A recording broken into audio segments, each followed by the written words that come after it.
AITA for walking out carrying her Christmas gift after hearing her call me inferior? I am 28 years old. I am a software developer, and I thought I had finally found someone who understood me. Her name was Lena. We had been together for 2 years. 2 years of what I believed was mutual respect, shared dreams, and a genuine connection. I met Lena at a tech conference in Austin. She worked in marketing at a startup, ambitious and magnetic in a way that drew people in. I am quieter, more analytical, the type of person who prefers solving problems to being the center of attention. She used to say that was what she loved about me, that I was solid and true in a world full of posturing. Our relationship wasn't perfect. In the last 6 months, I started noticing small changes. She began making offhand comments about my career path, about how some of her friends' partners were being promoted to management positions or starting their own companies.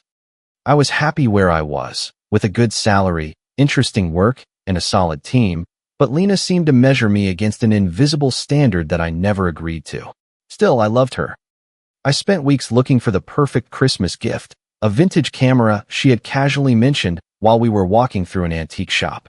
She picked it up, ran her fingers over the lens, and said it reminded her of her grandfather. I found the exact same model online, paid more than I probably should have, and had it restored by a specialist. The night before, on Christmas Eve, Lena organized a small gathering at our apartment.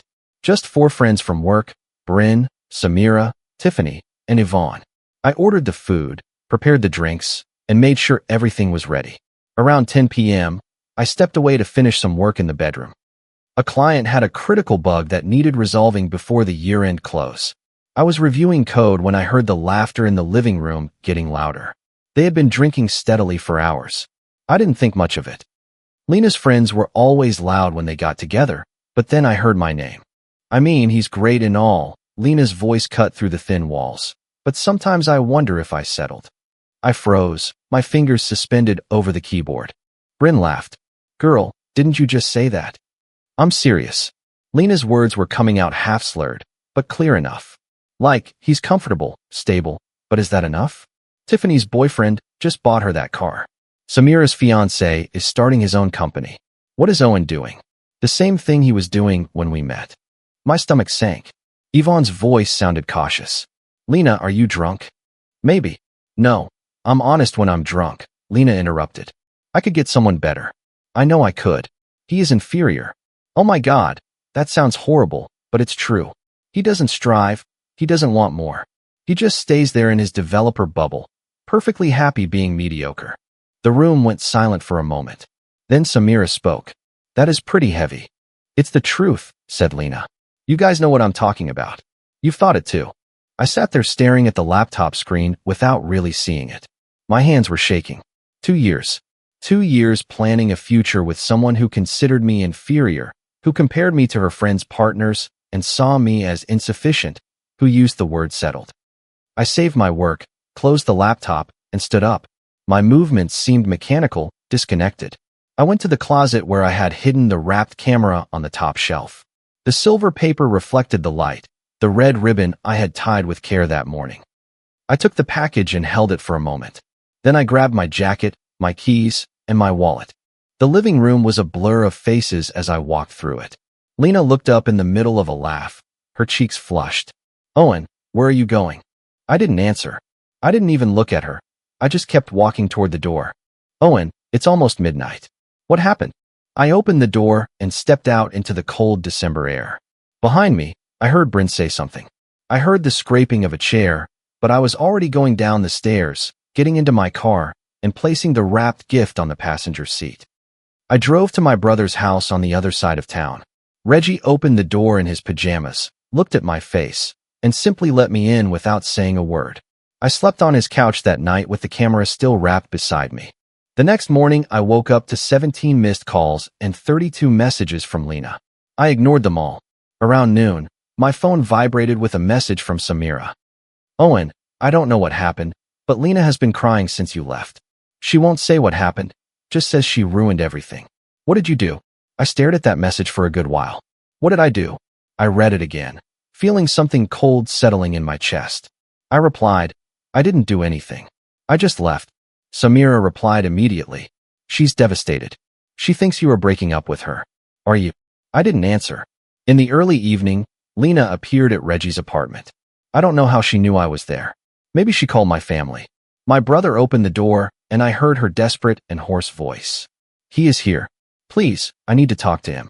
Reggie looked back in my direction. I shook my head.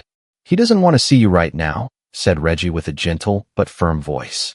Owen, Lena called over his shoulder. Owen, please. I don't understand what I did. That was what broke something inside me. She really didn't know or didn't remember. I walked to the door and Reggie stepped aside. Lena's eyes were swollen, her makeup smeared. Somehow she looked smaller, wrapped in the green suede jacket I had bought her last winter. Thank God, Owen. What is going on? You just left. You won't answer my calls. Did something happen? Don't you remember last night? My voice came out neutral. We were just drinking. You went to work on something. Then you came out and left without saying anything. I'm going crazy trying to understand. You told your friends that I was inferior. The color drained from her face. You said you had settled with me, that you could get someone better, that I was mediocre, and that you wondered if being comfortable was enough. I kept my voice steady, watching as her expression crumbled. You said all that while I was in the other room, Lena. Her hand went to her mouth. I had heard every word. Owen, I was drunk. I didn't mean it. That is the problem with being drunk, I interrupted her. It doesn't transform you into another person. It just removes the filter. You meant it. You just didn't think I would hear it. Tears were now running down her face. I don't think you are inferior. I don't think that. It was just my friends talking about their relationships, and I got carried away. I said stupid things to sound. I don't know. God, I'm sorry. Are you sorry for having said it or for me hearing it? She recoiled as if I had hit her. Both. Neither. I don't know. Owen, please, don't do this. We can talk. I'll do whatever. Suddenly, I felt tired. Tired to the bone. You compared me to your friends' partners as if I were a car you didn't know if you wanted to trade in. You used the word settled. Do you understand what that means? For 2 years, I thought we were building something together, but you were keeping score. Measuring me against people I don't even know. I wasn't, I promise you. It was just a drunk thing. Those things people say when they try to fit into a conversation. Her voice was desperate. You know me. Do you really believe I don't love you? The question hung in the cold air between us. Lena opened her mouth, then closed it, tears falling harder. I need you to leave, I said quietly. I need time to think. How much time? I don't know. She stood there a moment longer, then nodded and turned around.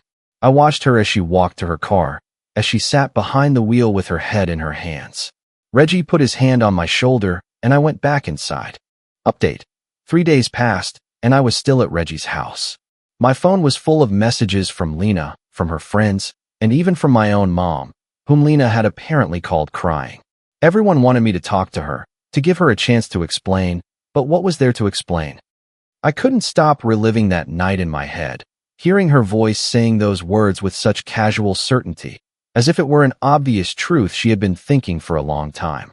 On Christmas morning, Reggie gave me a coffee and sat across from me. Do you plan to stay in this limbo forever? I'm not in limbo. I know what I'm doing, I replied, which was a lie. He sighed. Look, I'm not going to tell you to forgive her. What she said was awful. But you've been together 2 years, Owen. Don't you owe it to yourself to at least have a real conversation about this? I tried. She gave excuses. She panicked. You confronted her at my door. He raised his hand before I could argue. I'm not saying you were wrong, but maybe she also needs time to process, to really think about what she said and why she said it. I looked at the coffee. The wrap camera was still on Reggie's shelf, untouched. That afternoon, I finally messaged Lena. We need to talk, really talk, without excuses or requests for forgiveness. I need to understand what you really think of me and this relationship. She replied in seconds. Yes, anything. When? Tonight, 7 p.m., the coffee shop on Brent Street. I arrived early and sat in a back corner. Lena entered exactly at 7 p.m. She looked like she hadn't slept in days. She sat across from me, hands clasped on the table, waiting. Tell me the truth, I said. Not what you think I want to hear, the actual truth. Do you think I'm inferior? She took a deep, shaky breath. No, I don't think so. But I understand why you would think that after what I said. So why did you say it? Because, she hesitated, struggling to find the words. Because my friends were talking about those big and flashy things their partners do, proposals in expensive restaurants, surprise trips to Europe, those grand gestures, and I felt insecure. I started thinking that we aren't like that you aren't like that. And instead of recognizing it as a difference, I treated it as a lack. So you think less of me? No. I think I was comparing our relationship to a standard that I don't care about when I'm sober. She looked at me. Owen, I don't want grand gestures. I don't want someone who is always running after the next promotion or starting a company. That isn't the life I want. But when I'm with my friends, I feel that pressure to have that life. To want that life. And I said things that betrayed everything I actually value, which is you. The way you really listen when I talk. The way you remember the little things. The way you are satisfied without needing constant validation or status. I called it mediocrity. But it isn't. It's maturity. It's knowing what really matters. I wanted to believe her. Part of me believed her, but another part couldn't stop hearing her calling me inferior. I couldn't forget the ease with which she said it. I bought you a Christmas gift, I said. I spent weeks looking for it. It was going to be special. Her eyes filled with tears again. Owen, but here's the thing. I chose that gift because I pay attention. Because I remember that random afternoon when you picked up a camera and smiled. Because I care about making you happy in ways that have nothing to do with money or status. And none of that mattered when you were talking to your friends. I was just the guy who wasn't as impressive as the other partners. I know, she whispered. I know I hurt you. I know I said unforgivable things. Are they unforgivable? She looked at me. Honestly, I don't know. That is for you to decide. But I need you to know that I heard what you said at Reggie's door about drunk words being honest. And I spent these 3 days thinking if that is true. If I really believe in the things I said. And I don't believe them. Owen, honestly, what I believe is that I am insecure and I am afraid. And I projected all of that onto you in the worst way possible.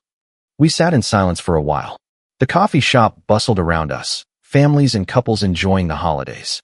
Finally, I spoke. I can't just get over this. Even if I believe you are sorry, even if I believe you don't think those things when you are sober, you said them. And I am always going to know that you are capable of thinking them, even if it is for a moment. So what are you saying? I'm saying I need space. Real space, not a few days. Maybe weeks, maybe longer. I need to figure out if I can trust you again. If I can trust that when things get hard, or when you feel insecure, you aren't going to belittle me to feel better. Lena nodded slowly, tears running down her face. Okay, as much time as you need. I stood up. I hope you discover what you really want. Not what your friends have, but what you want. I want you, she said quietly. Then prove it. Not to me, to yourself. I left her there and drove back to Reggie's house. The wrapped camera was on the passenger seat. When I arrived, I unwrapped it carefully and held the restored vintage camera in my hands. It was beautiful, exactly what she had wanted. I took a picture of it and listed it for sale online. It sold in less than 2 hours. Final update. 2 weeks later, in mid-January, I returned to our apartment. Lena was staying at Bryn's house. We had agreed that she would move out before the end of the month, that we would split everything fairly and go our separate ways. The apartment looked different, emptier, although most of her things were still there. I was packing the kitchen when my phone rang. It was Yvonne, one of Lena's friends from that night. Owen, do you have a minute? Sure. I need to tell you something about that night. She sighed. Lena didn't start that conversation. It was Bryn. She was talking about how her boyfriend had bought her a new car, making it seem like that's how love should be. Then she turned to Lena and said, "What has Owen done for you lately?" As if it were a challenge. I frowned. Okay. And Lena tried to change the subject at first. She said you were amazing, that you were planning a special Christmas, but Bryn kept pressing, kept comparing, and then Tiffany and Samira entered the conversation, and it became something toxic about measuring relationships by money and status. Yvonne paused. I'm not excusing what she said. Lena said horrible things, but she was being pressured to participate in a conversation she didn't want to have. Why are you telling me this? Because I've seen Lena these last 2 weeks, and she is destroyed. She knows she messed up. But I also saw her friends corner her in a conversation made to make her feel bad about her own relationship. They do it. They are competitive and toxic, and they have done it for years.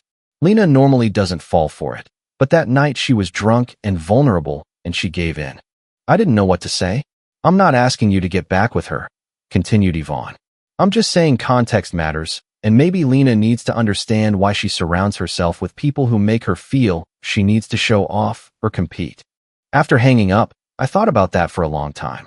It didn't change what Lena had said, but it added layers. They had set her up to fail that night, pushed her into a mental state she might not have reached alone. When Lena stopped by to pick up more things, I asked her about it. Who started that conversation? She looked surprised. Yvonne, did she tell you? Yes. Lena set down the box she was carrying. Yes, Bryn started it. But that doesn't justify what I said. I still said it. It doesn't justify, but it explains. I have thought a lot about my friendships, said Lena quietly. About why I spend time with people who make me feel inadequate, who turn everything into a competition. I think I confuse their ambition with mine, trying to want what they want, because it seems like I should want it. And what do you really want? She looked at me, and for the first time in weeks I saw clarity in her eyes. I want someone who sees me, who pays attention, who doesn't need me to be something I'm not. She swallowed hard. I wanted you. I still want you, but I understand if it is no longer possible. I didn't answer immediately. Instead, I asked, are you still friends with Bryn? No, I'm not friends with any of them. Why? Because Yvonne was right. They are toxic, and I can't be the person I want to be when I am around them. I can't value what really matters to me when they are constantly telling me it isn't enough. We stood there in the half-dismantled apartment, and I felt something shift. It wasn't forgiveness, not yet, but it was understanding. Lena was living in two worlds, the one she really wanted and the one her friends said she should want. And that night, drunk and off guard, she let the wrong world speak. I'm not ready to get back together, I said finally. But I am willing to try getting coffee again, maybe once a week, and see where this goes. Lena's eyes widened. Seriously? Really? But I need you to figure out who you are without those people in your life, and I need to figure out if I can trust you again. That's fair. More than fair. She moved out at the end of January. We had coffee the following week, then again the week after. The conversations were careful at first, both of us exploring new ground, but little by little, gradually, we started to rebuild something. Not what we had before, that was over, but something more honest, more conscious. In March, we officially started dating again. It wasn't the same relationship. We were more careful with each other, more aware of the damage words can cause. Lena started therapy, working on her insecurities and the tendency to seek validation from people who didn't have her best interests in mind. I never bought her the camera. That opportunity had passed. But one Saturday in April, we were walking through an antique market when she stopped at a stall selling old photographs. She picked up a black and white photo of a couple dancing in the rain and smiled. "This is beautiful," she said. I bought it for her not because she expected it or because I was trying to prove something, but because it mattered to her, and that mattered to me. That night, she hung the photo in her new apartment, and we sat on her couch drinking wine.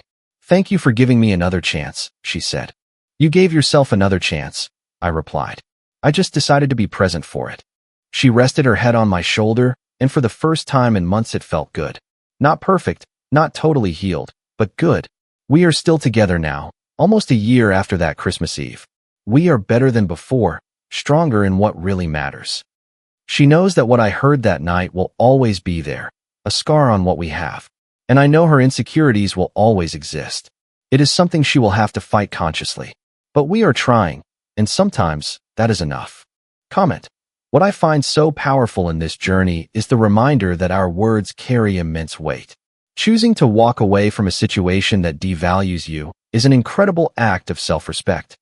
It shows that setting boundaries is not about punishing someone else. It is about protecting your own peace.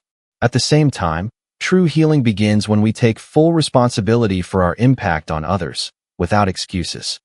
It means doing the hard work of understanding why we may have caused harm in the first place. Healing is a quiet process, not a single event. We can offer someone kindness and understanding while still holding them accountable for their actions. We all have the power to decide what kind of relationships and what kind of peace we want in our lives. May we all learn to choose ourselves, to communicate with care, and to build relationships founded on genuine respect. Be kind to yourself through it all. If you liked it, don't forget to leave a comment and support the channel by subscribing. See you in the upcoming stories.